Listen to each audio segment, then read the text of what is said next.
Şuna herkes çekinmeydi dedi.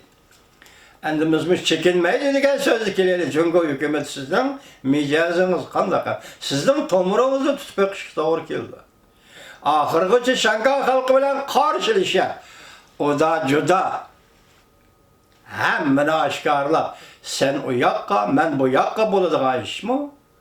Yoki Şangaylikqa yo'l qo'yib, chiroyli chekinib, birlashma bayonoti e'lon qilingan shartlar bo'yicha Şangay xalqining o'z taqdirini o'zi belgilashga yo'l qo'ydigan gapmi?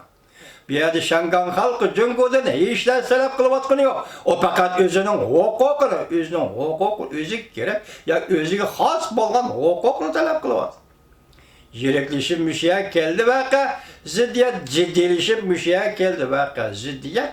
Hazır ende bugün etinin içinde nemişlerin 101 işini bir Allah bildi. Bırak söhbet kıstap geldi 10. ayının 10. günü. Bu söhbeti Şangay meselesi tilge elinmamdı, haberimiz yok.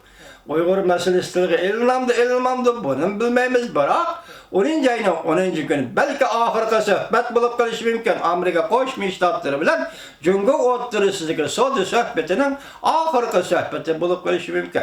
Mushundaq vaziyatda Şangayda u ish Vatikanda Amerika Qo'shma Shtatlarining davlat ishlar kotibi Mike Pompeo Uygur meselesini ko'tarib chiqdi.